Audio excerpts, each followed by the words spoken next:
the Venn Venture, which is the motorcycle-powered four-wheeler.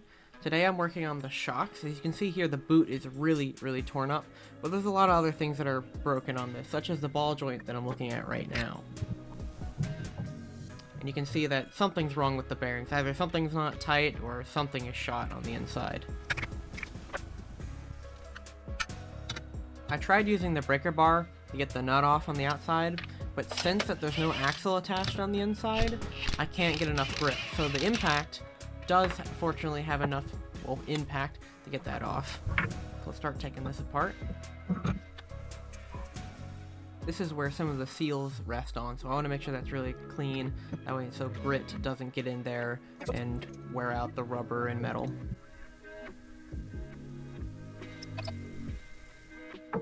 Here's the magnetic clutch that's on the inside. This isn't the coil part of it, but we'll work on that later. I want to test that magnetic coil though, so let's strip the wires off and put some power to that. Pulls half an amp, which means it's pulling around 6 watts. And when I let go of this, I hear a little spark, which means we're working with an inductor, which means we have a coil, which means we have a magnet in here. And then we got this guy, which has a bunch of pins on it. Let's skip over. Oh! Okay. Those pins come out. Oh, there it is. That goes in there. I just wanted to do a test reassembly to make sure everything was going back together the way I remembered. But it was time to get this ball joint out, and, well, a lot of people suggest impacting it, but I thought, what if I can tighten the nut on and it can pull the ball joint out? But unfortunately, this ball joint was really worn out to the point where it was just spinning in its casing. And so I tried to put a piece of metal and pry it up a little bit, maybe get some good bracing for the impact, but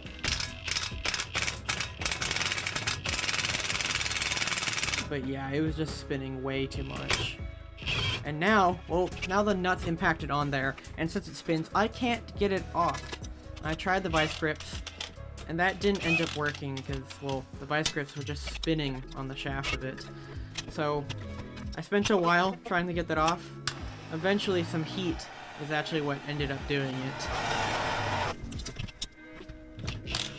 Yeah, and it just came right off with a little bit of heat. Now I don't have one of those slide bars that you like basically hit it, hammer it off. So what I thought of doing was getting a crowbar on there, getting that nice and tight, heating up, and then hitting the hammer.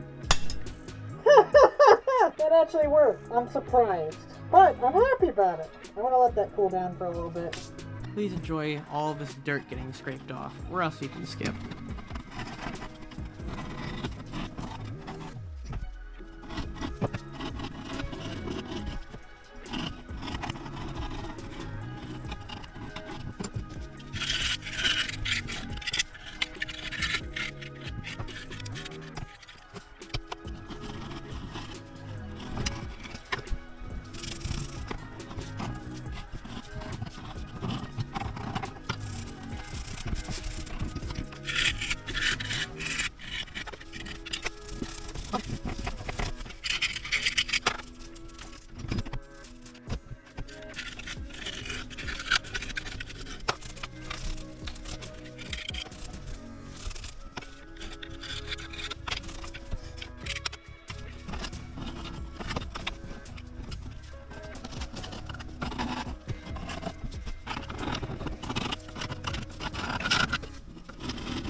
So I just cleaned up this plate a little bit, wiped it down, got all the main dirt and everything off of it, and I realized there's a pretty good ding right there. And why is there mud underneath it? If I look here, we got 2 to 3 really big dings. Oh, there 4. Wow, that's a really good one right there. That are higher than the main surface here. So this guy, when he sits down, it isn't sitting flat. So I have to file those little nubs off.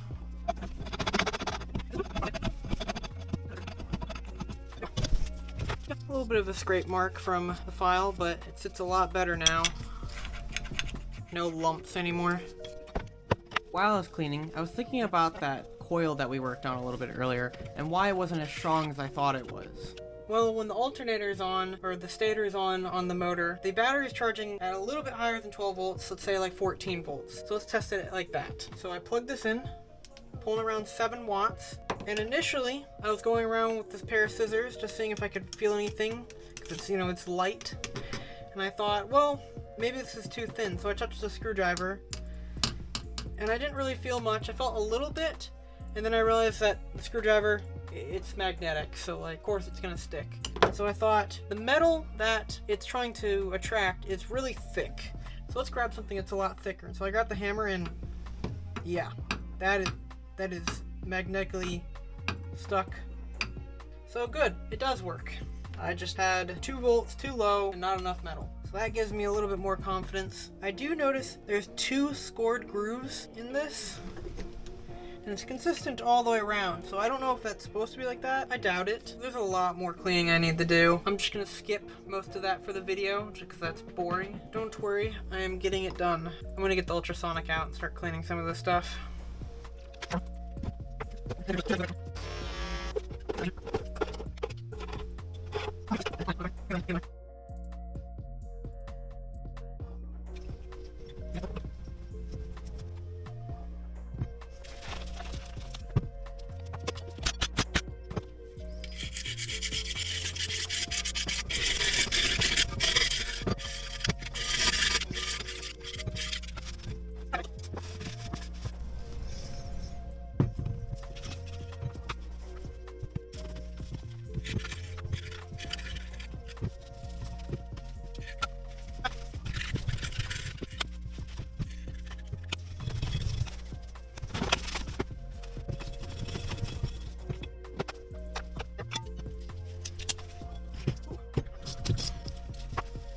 Yeah, it is indeed a magnet. Very, very small amount of metal. So yeah, that's actually making me very comfortable that the stuff that was damaged was purely that the outer nut was not tightened nearly tight enough.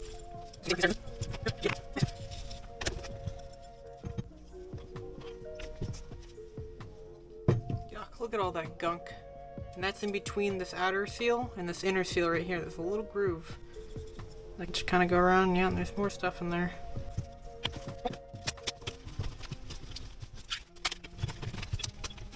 Now that's all, wow, that's a lot of junk on the table. So my idea is just give it a light coat of some black paint. I know there's still dirt on it. I kind of don't care. I'm expecting the paint to chip off anyway. But it'll look a lot better than its brown mess right now. So I started working on the second one, and if you may notice, I'm holding a Dremel. Well, Ryobi Dremel. And that is because on this guy, the old ball joint of this side,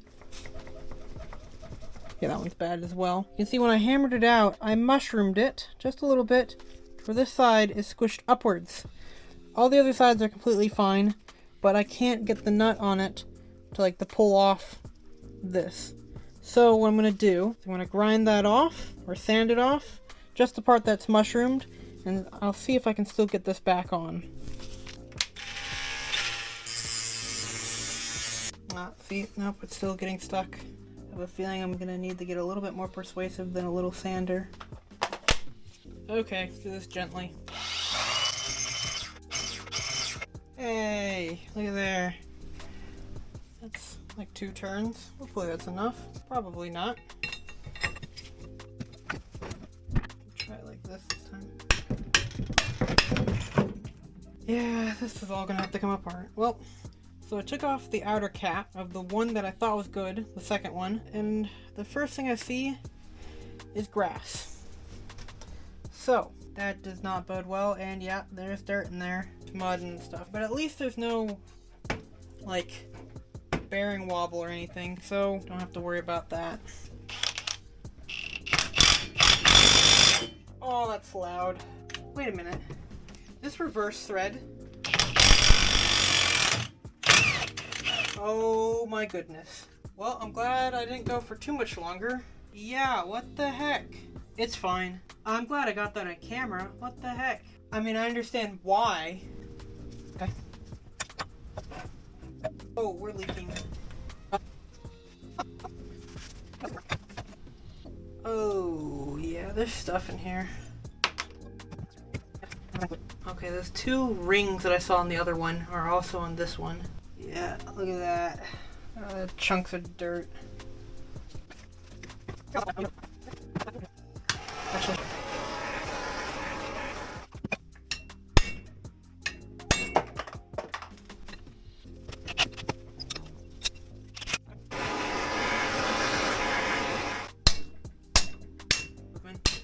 There we go. So all you really need to do, you put the nut through some kind of hole, like in this kind of crowbar. You just heat up all the way around, make sure none of the plastics or anything in. Just give it a good whack with a hammer, and it pops out.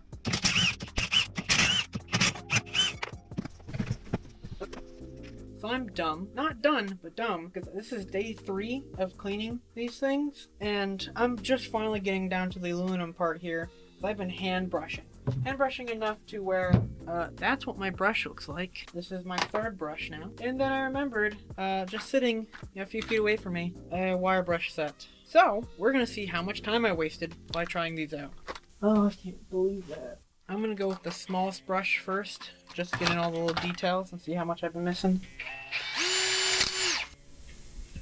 Metal wire just went flying. That's just making aluminum dust. That's not what I'm looking for. I mean, it's getting down to aluminum, though. That's nice.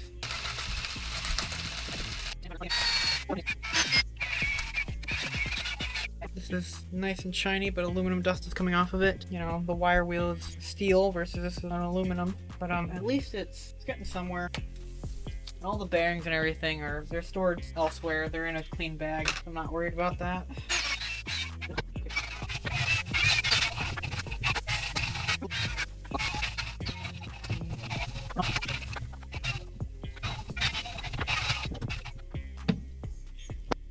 Before, yellow, crusty, brown, shiny, partly what I just did.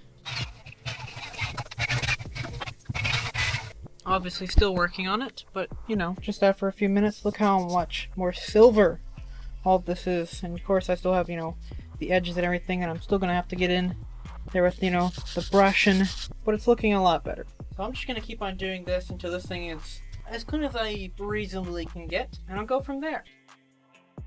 I'm gonna call this one done for now. Still some spots that I can't quite reach. Especially like inside here. I spent a long time cleaning out this top cap to the shock and a ton of rock in there. Just kinda, yep, there it goes. Kinda. Ew. Ew. But anyway, you can see it's mostly silver. You know, I'm missing some spots. I think it looks way better. So for right now, I'm just gonna call this good. Oh, look at all this. Terrible. This is what pre looked like. Look at that. Brown. Look at that. Look at that brown.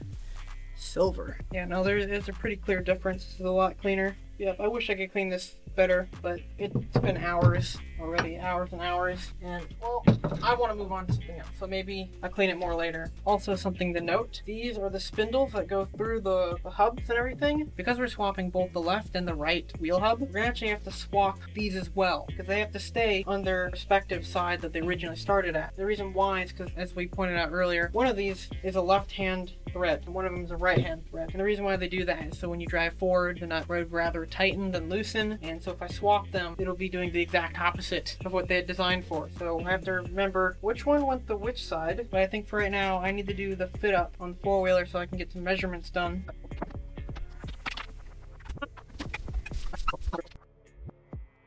Seeing if I can... Oh.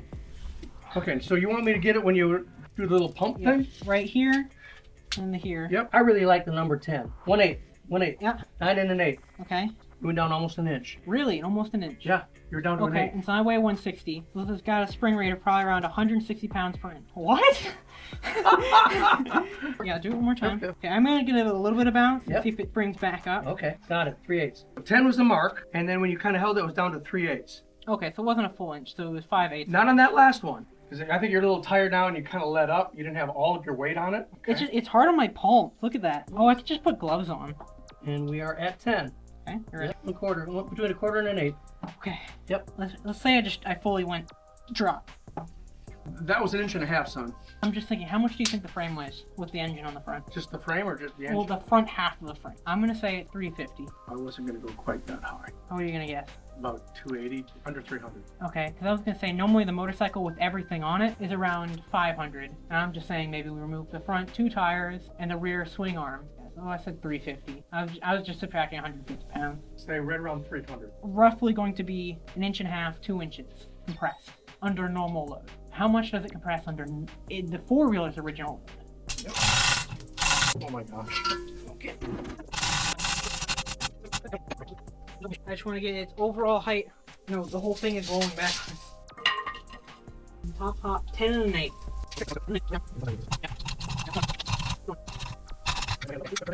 And we are at 9 and 5/8. I got the ups and downs here, so I'm ready to pull. Okay, so it compresses about 1/2 inch.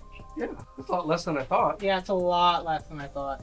Okay, raise it back up. Let's get this sketchy thing out of here.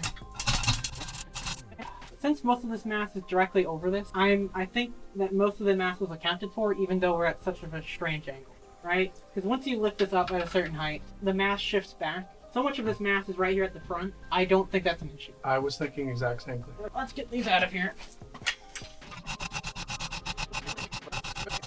Okay, I'm just going to leave it at where it's at.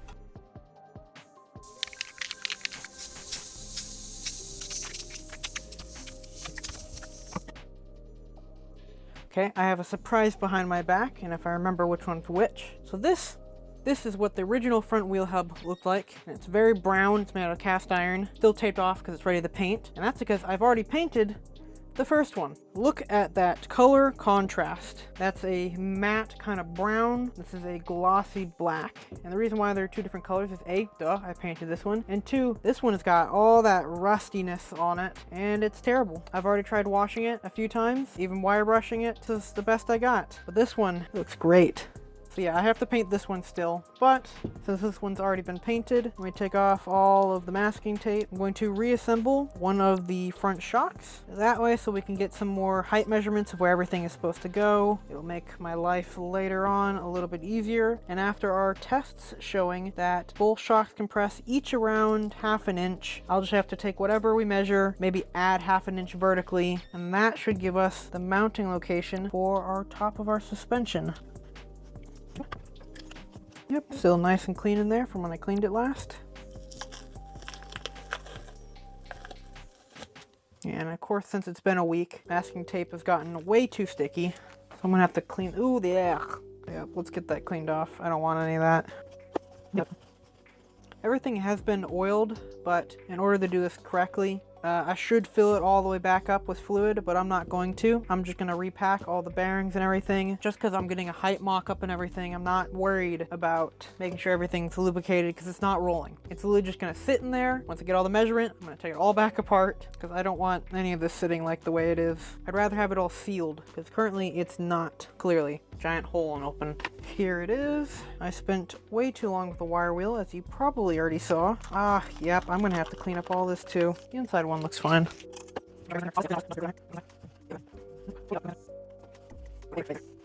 Why is that sharp? Not be sharp. I don't want any nicks in any of that.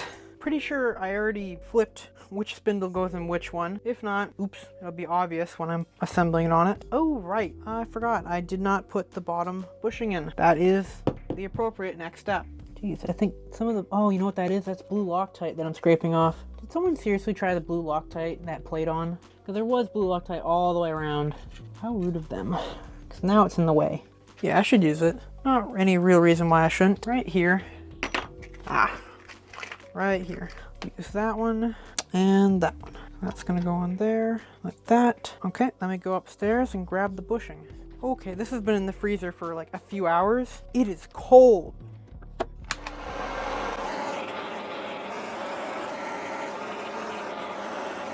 Wipe this down so no water condenses inside. Don't want water trapped in there, obviously. Oh no, it's heating up. No. Oh, yep, still toasty. Let's get that on. It's popped out. There we go. Let's see, is this the right one? Yes, it was. It's a 5:30 seconds. 2 drops of that. That should be plenty.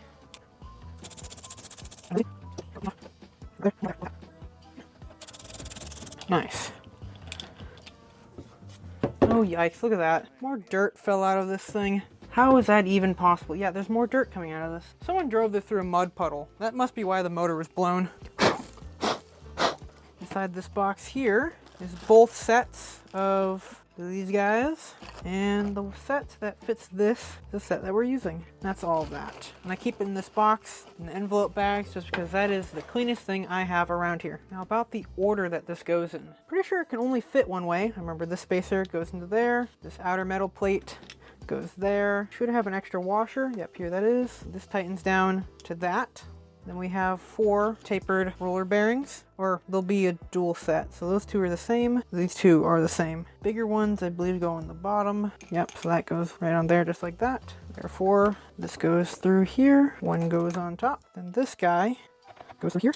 That one flips around like that. And then this guy goes right on top. That goes there. Washer. And this guy, is this the reverse thread one? I cannot remember. Oh god dang, it was the wrong one. Well, flip those. Those are the only 2 things that are different. I don't hear any crunching. I just hear spinning, which is nice. Super smooth. Oh, that's so much better than it was. That needs to be tightened down more. And I know because that is still loose. I'm using the big impact purely because it's the only impact that I have in 1/2 inch. Plus, since this still rotates, I can still hold the bottom. Oh, did I just lock this up? Yes, I did. Too tight. Probably still a little bit too tight. Much better. Okay. Nope, not tight enough, I guess. Yeah, it still moves up and down. So I guess it just really was not tight enough. Dang. Rotate smooth. No deflection. Any looser, and I get flex, so that must be about right. If not, I'll probably get comments about it. I don't have any way to grab that without it, you know, doing that more. I'm not reinstalling that yet. Now let's put the ball joint back onto the 4-wheeler, just into its correct slot, and then see if we can bolt up the wheel and see where that top mount lines up on everything. And yep, I am putting the left spindle on the right side. That in there. For now, let's put that underneath. I don't want to put the axle in right now. Okay, that's there. And there, that's way too high probably. Let me find the lug nuts for the tires. To be honest, that was so many months ago. Not gonna lie, the video got corrupted, so enjoy this very quiet scene of me putting tires on. This video actually came before the last video, so that's why the shocks were clean in the last video. So, after checking the tire pressure with this guy, which is terrible, don't trust this thing at all, absolutely no pressure came out of the valve stem. Yeah, nothing. I'm gonna deem that this tire is completely flat, considered it's been flat. Cue getting it off of the trailer. Yeah, so I'm just gonna put some pressure in there. Polaris says that these tires are supposed to be at 7 psi on all of them, so let's just fill this up. It's got a little bit of indent, considering I'm probably pushing on here with like 3 square inches. Wow, this is dry rotted like crazy. There's a giant crack forming there. You know, if I put this right around there-ish, does this go down? Oh yeah, that does. Went down approximately 1/2 inch. That's with my full body weight on it. So let's say we actually need this to be full inch lower than we think to account for the tire squish and the shock. 1/2 inch from that, and approximately 1/2 inch from the tire. Probably closer to 3/8, but let's say 1/2 inch. So yeah, let's count for a full inch. If that doesn't work, well, obviously we'll cut it all out, redo it, all of it. Over this past week, not only did you guys help me pass 100 subscribers, but we've almost passed 250 subscribers. So if you want to keep on watching stuff like this, subscribe if you want. I post 1 video every single week on Monday, and we spent around $1,100 so far. There's a Patreon and a Discord in the description if you want to help make this go faster, or if you want to talk more about the project.